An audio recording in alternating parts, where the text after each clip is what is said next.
आज मैं तुमसे एक बात कहने आया हूँ, ऐसी बात जिसे अगर तुमने आज समझ लिया तो जिंदगी में कभी भूलना शब्द तुम्हारे शब्दकोश से मिट जाएगा। आज की ये वाणी तुम्हारे दिमाग का ताला खोल देगी, तुम्हारे अंदर सोई हुई याददाश्त को जगा देगी और वो शक्ति पैदा कर देगी जिससे तुम जो भी पढ़ो वो अक्षर अक्षर बनकर तुम्हारे दिल पर अंकित हो जाएगा। दुनिया का हर विद्यार्थी कहता है महाराज जी पढ़ा हुआ याद नहीं रहता, पर मैं कहता हूँ तुम भूलते नहीं हो, तुम समझते नहीं हो उस ज्ञान को। ज्ञान कोई चीज नहीं जो रट ली जाए, ज्ञान तो एक साधना है, एक तप है, एक ध्यान है, और जो इस साधना को समझ गया वो जिंदगी में किसी भी इम्तिहान में हार नहीं सकता, चाहे वो पेपर का हो या जिंदगी का।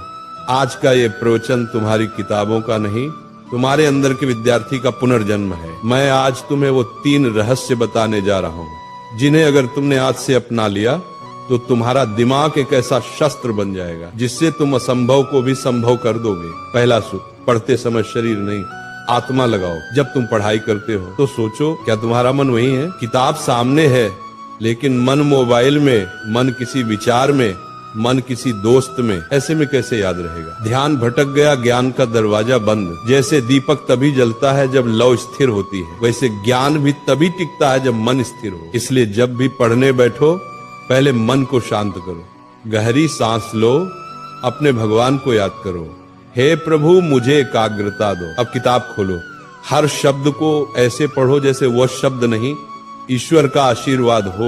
वही चीज जो पहले 10 बार पढ़ने पर याद नहीं होती थी अब एक बार में तुम्हारे मन में बस जाएगी, क्योंकि जब मन जुड़ता है तभी स्मरण शक्ति सक्रिय होती है। दूसरा सूत्र, समझो रटो मत।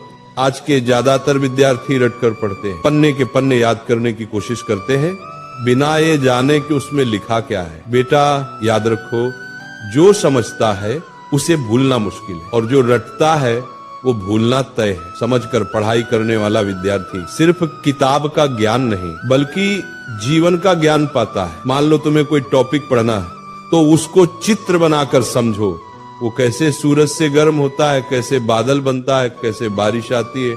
जब तुम उस विषय को महसूस करने लगोगे तो वो कभी नहीं भूलेगा। ज्ञान को महसूस करो, क्योंकि जो महसूस किया जाता है वो याद नहीं किया जाता, वो बस जाता है। तीसरा और सबसे शक्तिशाली मंत्र, दोहराओ और किसी को सिखाओ। दुनिया का सबसे अच्छा तरीका याद रखने का यही है कि तुम किसी को सिखाओ।